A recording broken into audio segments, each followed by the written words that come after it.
of kind of optical effects. You know, a lot of these crop circles look from the air very beautiful, and they have a sheen and a shimmer.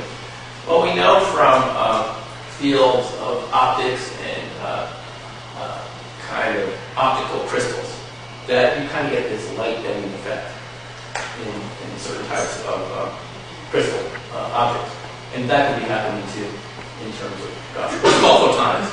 And it's creating all sorts of new materials. You've seen perhaps some of those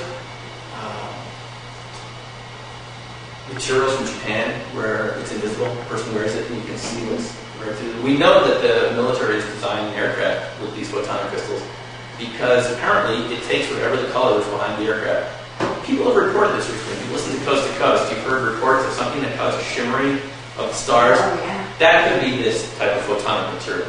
Now I'm wondering, because it's so layered and organized just like we, if there's a photonic effect. If somehow the way the light goes in there is generating other energies. I mean, you know that crystals shift frequencies just like your phonograph needle, change the vibration of the record into sound. Perhaps the photonic crystal needle light comes in at one frequency and goes out to other frequencies. It's just a possibility.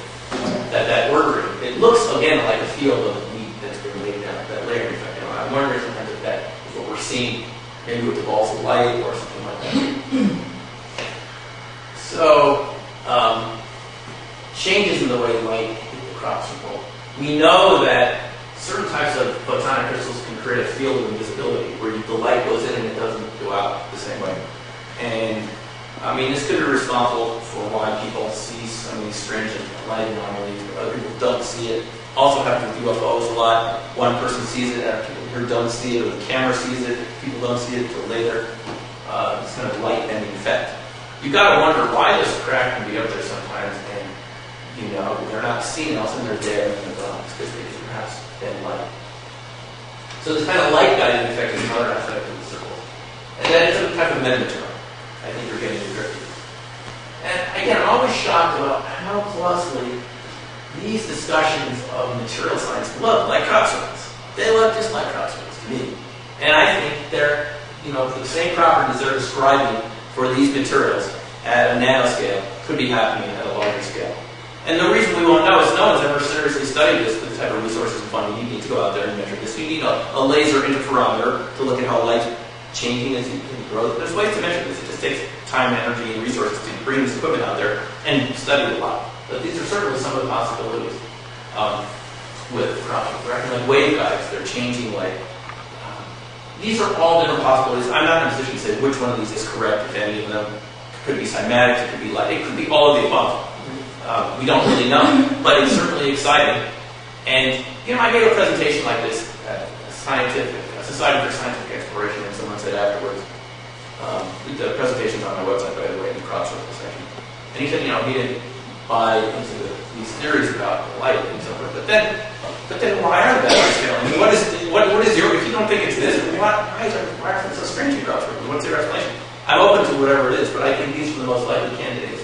Crystals, photonic crystals, cymatics, metamaterials, spin-helicity, even going so far as talking about high-temperature superconductivity. This is a big area because these so-called Cooper pairing of electrons, when electrons pair up and they act like buddies instead of repelling each other like they normally do, you get very anomalous electrical effects that science is working on very hard right now to make happen at a room temperature, because you can get it at absolute zero. You get this perfect electrical conductivity. But the thing is, can you make it happen at room temperature? That's called high-temperature superconductivity. Because if you can, you get electricity flowing with a tenth of the resistance that it has now. You don't have heat anymore from laptops. You don't need fans. You don't need cooling systems. Things operate a lot better. And you get this tunneling effect where the electrons create these things called quasi-particles, which tunnel across over there and they pop up over there. Non-local interaction. Brian Josephson, the guy that originated this, won a Nobel Prize in this, and he has said publicly that he thinks these Cooper pairings kind of superconductivity is responsible for telepathy and psychic functioning. That this is a type of superconductivity that we all do naturally. Our brains already do it. This is why you can do remote viewing and these crop circles. So another possibility is this superconducting effect, which could be happening. And there's a lot of research recently looking at how insulators can become conductors. Now I know if you think about wheat, you think, how could that conduct electricity? Because it's wheat, right? And it's kind of resists electrical flow. It's not a good conductor. We don't make stuff out of wheat, but there is a lot of research recently in something called the spin quantum Hall effect, which looks at the spinelessity and how something can shift from being an insulator, like plastic, into a conductor. Now, once you can do that, you can have things made out of plastic, electronics, instead of using metals, and all sorts of possibilities. Maybe crop circles are really doing that in a small way. This is why we get the shorting effect from everything. Another possibility about what's going on here. So these are all the possibilities, I think, that could explain why crop circles do what they do. Particles and antiparticles being formed from Cooper pairing, quasi-particles.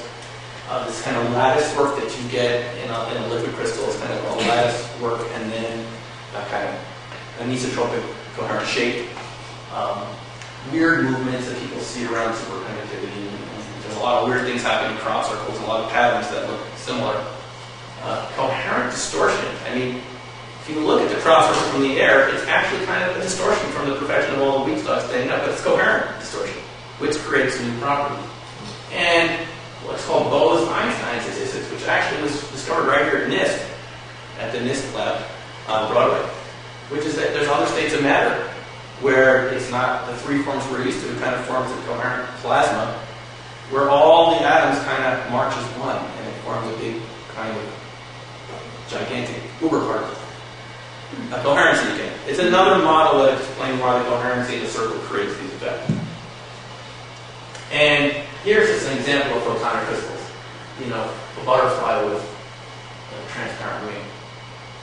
The darkest black on planet Earth is found in a butterfly wing. And it's not ink, it's a photonic crystal. The light goes in and nothing goes out, and it looks really black. And of course, we've heard about polar bears being like crystalline, that's why it looks white, because it just reflects all the light back out. It's like a tube. So nature has designed these, and to me, crop circles, to sum this up, crop circles seem like a bridging between nature's kind of